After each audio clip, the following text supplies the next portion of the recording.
मैं कहता हूँ इतना आमियाना मैंने इकोनॉमिक आर्गुमेंट अपनी तारीख में मैंने कभी नहीं सुना। ये तो अच्छा ओ जी, लेवल्स के बच्चे भी ऐसे आर्गुमेंट नहीं करते जो अभी ये आर्गुमेंट कर रहे थे ठीक है जी, इकोनॉमिक्स के ऊपर। ठीक है। और 40% इन्होंने अच्छा चले। इन्फ्लेशन ये लोग ले गए थे 2022-23 की इन्फ्लेशन के फिगर देख ले। अच्छा ये कहने की कोशिश क्या कर रहे हैं कि आपने पहले हर चीज का बेड़ा गर्क कर दिया। पहले आप 11% इन्फ्लेशन से 40% इन्फ्लेशन ले गए, तो पहले भाई वो तो मानो। अब कह रहे हैं कि हम सिंगल डिजिट के अंदर इन्फ्लेशन ले गए हैं, तो आपने पहला बेड़ा गर्क तो आपने किया। आप इंटरेस्ट रेट को आप 21% के ऊपर आपने उसको ले गया, आप इंटरेस्ट रेट को। तो आपने तो पाकिस्तान की आपने जो एक्सपोर्ट थी वो आपने $4 बिलियन आपने एक साल में कम कर दी। ठीक। तो आपने तो हर चीज का पहले बेड़ागर कर दिया। ये ऐसे ही है कि पहले एक अनाड़ी डॉक्टर जो कि ये नून लीग है, जो अपने को तजर्बाकार कहते हैं, ये पहले किसी मरीज को पहले 108/4 बुखार कर दे और उसके बाद वो बुखार को 102 कर दे, तो कहेंगे कि हमने कितनी इंप्रूवमेंट की है। और पहले तो आपने सारा बेड़ागर कर दिया। आपने ठीक है। मुल्क की सारी मौशत खत्म हो गई। एफडीआई पाकिस्तान इसका की मैं तरीके जवाब की देता हूँ। लोएस्ट है। इन्होंने एक बात का तो जवाब नहीं दिया इन्होंने। और मुझे बात बताएं, अगर ये इतने तजर्बाकार हैं, ये इतने तजर्बाकार, इनका एक ही तजर्बा इनका कि पाकिस्तान की मईशत को बर्बाद करना। अच्छा जी, बिजली की कीमतें 4 गुना उन्होंने बिजली की कीमतें बढ़ा दी हैं। एक्सपोर्ट आपकी ऑल टाइम लो हो चुकी हैं। मुझे समझ नहीं आ रही कि ये टीवी प्रोग्रामों में आके ये सीरियसली, अगर मैं इनकी जगह होता मैं तो किसी प्रोग्राम में जाकर डिफेंड करने की कोशिश ही ना करता। अच्छा और जी, मैं वैसे नून लीग से रिक्वेस्ट करूंगा कि ये बेचारे इतने जमीनों आसमान के झूठ मिला के करते हैं। आपने इनको 2 दफा टिकट ही रिफ्यूज कर दिया, कम से कम इनको टिकट ही दे दें, या जिनको टिकट दिया उनको कहीं आगे डिफेंड करें नून लीग को। ठीक है। तो ये सर, और दूसरा ये जो तेल की कीमत के हवाले से सर इन्होंने पूरा फॉर्मूला बताया, देखिए आपको तेल की समझ आई कीमत सर मैं उसकी? आपको मैं आपको बात बताऊंगा अच्छा मंसूर अब भाई, मैं मेरी बात सुनिए। जी, मंसूर सर एक सेकंड, राना साहब सिर्फ एक सेकंड, वन लास्ट पॉइंट। देखिए तेल की कीमत, देखिए कल एक प्रोग्राम में ये एक पाकिस्तान के फॉर्मर फाइनेंस मिनिस्टर के साथ बैठे हुए थे। उन्होंने बिल्कुल उन्होंने बड़ी अच्छी इनकी इनकी तसल्ली कराई इसी चीज के ऊपर, प्लेट के ऊपर। बेसिक बात सुने, मैं विदाउट गोइंग टू टेक्निकलिटी, आपका प्रोग्राम पाकिस्तान के आम लोग सुनते हैं, ये जो टेक्निकल टर्म में मैं नहीं जाता। अगर मैं कहता हूँ 21% कीमत इन्होंने एक दिन में ही एंटिसिपेट कर ली। और दूसरी मुझे बात बताएं कि कल ये शहबाज शरीफ साहब ने कहा डिबेट जी नहीं हम की यार फर्दर आप लोगों पे नहीं डालेंगे। तो आपने अपना फॉर्मूला ही रिवर्स कर दिया। इनके दौर में जब हमारे दौर में एक दफा ₹11 कीमत बढ़ी थी, तो इनके लोग कहते थे कि आपको शर्म नहीं, रातों रात आपने डकैती कर दी। और आपको शर्म नहीं है बारी कि ₹55 को आप आगे प्रोग्राम में डिफेंड कर रहे हैं। और ठीक है खुदा का खौफ करें यार, जी राना साहब। ₹55 को आप डिफेंड कर रहे हैं। और मुझे बात बताएं कि आप पेट्रोलियम देखिए डेवलपमेंट लेवी को नीचे नहीं लेके जा सकते अब थे? मुझे तो चले। राणा मैं साहब, आप पेट्रोलियम डेवलपमेंट क्या लेवी को राना नीचे नहीं राना लेके जा आतिफ सकते थे? साहब का मैं अगर तो आप शुक्रिया अदा अगर मैं करता आपके हूँ। आर्गुमेंट को मान भी लूं। इन्होंने कम अज कम अब सुन लो ना यार, अब इन्होंने कम अज कम मुझे ओ लेवल का स्टूडेंट तो बना दिया, लेकिन इनकी इकोनॉमिक्स तो नहीं, उन्होंने पहली नहीं 5 बनाया। वालों की भी नहीं है। उन्होंने कहा कि अच्छा उन्होंने कहा अच्छा, ओ लेवल का भी उससे ये नहीं पहले करता जो इकोनॉमिक्स आपने होती किया। नहीं है। जी, तो मैं कह रहा हूँ इनकी तो पहली 5 वाली भी नहीं इकोनॉमिक्स है, क्योंकि ये भूल गए बताना कि जब ये हुकूमत कर रहे थे तो आईएमएफ का प्रोग्राम का वर्का इन्होंने फाड़ दिया था। इन्होंने तेल की कीमत बढ़ानी थी, इन्होंने कम कर दी थी। इन्होंने बिजली की कीमत बढ़ानी थी, इन्होंने कम कर दी थी। और आखिरी साल जो ये ग्रोथ का कहते हैं, ये $18 अरब का खसारा करंट अकाउंट डेफिसिट छोड़ के गए थे। इनके जब फाइनेंस मिनिस्टर 2 महीने पहले आए थे, जो इनके नए नए आए थे, उन्होंने कहा था कोई डायरेक्शन नहीं है मीशत की। ठीक। तो ये इनकी इकोनॉमिक कारकर्दगी, ये तोहफा, ये बारूदी सुरंगें जो बिठा के गए थे, इन्हीं का गंद हमें लगा 2-3 साल साफ करने के लिए। इतना गंद ये मचा के गए थे, जिसको हमने साफ किया, जिसकी वजह से इन्फ्लेशन हुई, जिसकी वजह से रिजर्व्स गिरे, जिसकी वजह से हम क्राइसिस में गए।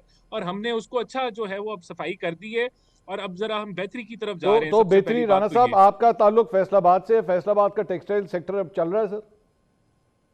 देखें बात यह है कि बिल्कुल टेक्सटाइल की एक्सपोर्ट्स आपकी अभी डिप आई है अच्छा, अभी, आई लेकिन है। ओवरऑल मैं आपको ये भी बता दूं कि पिछले साल के कंपैरिजन में अभी भी कोई 3% का इजाफा ही है।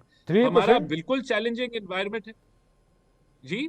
सर 3% फरमा रहे हैं आप? हमारा जी ये मैं जुलाई से लेके मैं फरवरी की बात कर रहा हूँ, लेकिन जुलाई से लेके फरवरी की बात कर रहा हूँ। फरवरी ईयर ऑन ईयर हमारा डिप आया है टेक्सटाइल की एक्सपोर्ट के अंदर, और उसको हम स्टडी कर रहे हैं इंटरनेशनली। इसके बहुत सारी उसकी वजूहत हैं, उसको हम डिस्कस कर सकते हैं। बहरहाल देखें बात यह है कि जो पेट्रोल की कीमतों की इन्होंने दोबारा बात की, इनको नहीं समझ आ रही कि हमने फॉर्मूला चेंज नहीं किया भाई।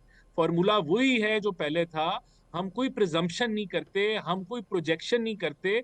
जो पिछले हफ्ते की प्लाट्स की एवरेज होती है उसी के मुताबिक मेजरली आपकी प्राइसेस का तयन होता है। जब ये नीचे आएंगी तो वही एवरेज उसी के तहत जो है सर वो तो होगा। जब आएंगी, अगर आप इसको थोड़ा सा पढ़ लें, राणा साहब वो तो जब आएंगी तो देखा जाएगा ना। फिलहाल तो बात यह है कि जो रिजर्व आपके पास पड़ा हुआ था वो सस्ता पड़ा हुआ था, लेकिन अवाम तक वो रिलीफ पहुंच नहीं सका ना सर। अब मिसाल के तौर पे सर पीर वाले दिन कल जो है वो फी बैरल जो है उसने $119 भी टच किया। इस वक्त as I record the programme $86 के ऊपर आ गया है, ड्रॉप हो गई है एवरेज प्राइस उसकी एक्चुअली ड्रॉप हुई है, एक ही रात के अंदर हुई है ये। सर मेरा मंसूर साहब जो आप बात कर रहे हैं उसका छोटा सा जवाब ये है कि हुकूमत की सबसे बड़ी प्रायोरिटी होती है कि सप्लाई चेन डिसरप्शन ना हो। आप कह रहे हैं कि हम पुराना स्टॉक पुराने रेटों पे बेचें, तो आप ये कह रहे हैं कि जो फार्मूला प्राइस रिवीजन का चलता आ रहा है हम उसको तब्दील कर दें। जी बिल्कुल कर दें, नया फार्मूला जी राणा साहब बिल्कुल कर दें। उसकी रीजन है ना सर, उसकी there is a reason for that ना sir, there is a reason for that because कोई भी गरीब आदमी छाबड़ी वाला हो, वो कोई भी परचून की दुकान वाला हो, मैं उसको जाके जब आपका फॉर्मूला समझाऊंगा उन्होंने कहा भाईजान मुझे समझ नहीं आ रही, आपने सस्ता खरीदा हुआ है, मुझे सस्ता दो, मुझे महंगा क्यों दे रहे हो। प्रॉब्लम ये है कि सर आप पैदा हो जाए ना। नहीं राणा साहब इस तरह मुझे पैदा हो जाए। राणा साहब बात कर रहे हैं, मैं राणा साहब इशू ये आप है, जो बात कर रहे हैं मंसूर साहब, ऐसे नहीं है कि आपने वो एक स्टॉक जो है स्टॉक आपका 20 दिन का रखना होता है।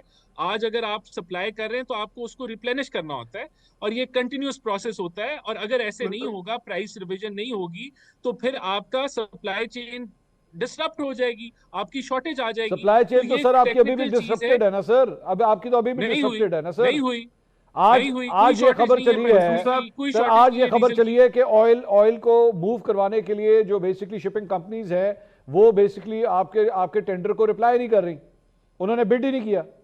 तो ये चैलेंज आ रहा है ना, तो वो इसलिए आ रहा है क्योंकि प्राइस इतनी जल्दी फ्लक्चुएट कर रही है। अब सुन लें, इसकी वजह यह है कि प्राइस इतनी जल्दी फ्लक्चुएट कर रही है कि आपको प्राइस को रिवाइज करेंगे, आप सही प्राइस पे बिड करेंगे तो आपको सप्लाई मिलेगी। अगर आप यही कहेंगे कि जी हमने, तो ये आपको साथ साथ मार्केट के साथ चलना होता है। और यही मकसद था कि 15 दिन से आप 7 दिन पे आए हैं ताकि प्राइस एडजस्टमेंट जल्दी हो जाए।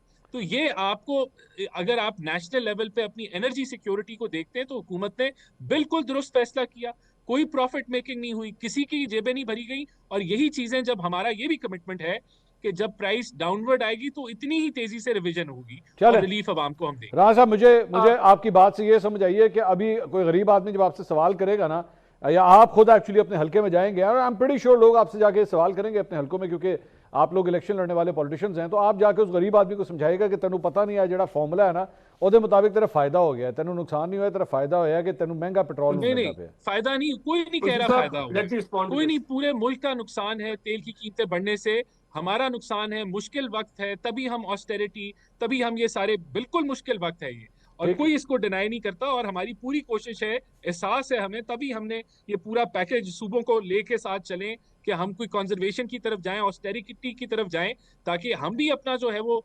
जो हिस्सा है वो दिखाएं अवाम को कि हम भी आपके साथ खड़े हैं इस मुश्किल वक्त में। जहां आपने पत्थर बांधा हुआ है पेट के ऊपर, तो हम भी जो है कोशिश कर रहे हैं कि बचत करें, किफायत शारी करें और इस मुश्किल वक्त में आपके साथ खड़े हों। राणा आतिफ साहब कुछ कह रहे हैं जी। कवायद शहरी तो हमें पता जी 12 अरब रुपए का तो जहाज ले लिया। कवायद शहरी जो हमें इनकी नजर आ रही है, ये साल में 50 नॉन प्रोडक्टिव फॉरेन ट्रिप करते हैं, एक डेले की फॉरेन डायरेक्ट इन्वेस्टमेंट नहीं आती। और ये सीरियसली ये एयरपोर्ट, ये वाहिद मैंने देखी गवर्नमेंट है, एयरपोर्ट आते हैं, एयरपोर्ट से दूसरे मुल्क चले जाते हैं।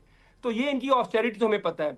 दूसरा ये भी कह रहे थे हम एक फार्मूले को कर रहे हैं, वो पीडीए का फार्मूला है। तो साइकिल पे जाना यार हौसला एक सेकंड, मैं मेरी बात सुनिए। अब आप 4 साल आपकी हुकूमत थी राणा साहब, आप जो है ऑस्टेरिटी आपने ना डाला खर्चा खत्म किया, ना गवर्नर हाउस को लाइब्रेरी में कन्वर्ट किया, ना आपने कोई यूनिवर्सिटी। एक अपनी बारी में बात करें राणा, सर राणा आतिफ साहब की बारी है, जरा मैं अपनी बारी में बोलता हूँ ना, मैं अपनी बारी में बोलता हूँ। जी राणा आतिफ साहब देखें जी, मंसूर साहब देखें, ये इनकी ऑस्टेरिटी तुम्हें पता है, 12 अरब रुपए का जहाज ले लिया इन्होंने, ठीक है, पंजाब गवर्नमेंट ने।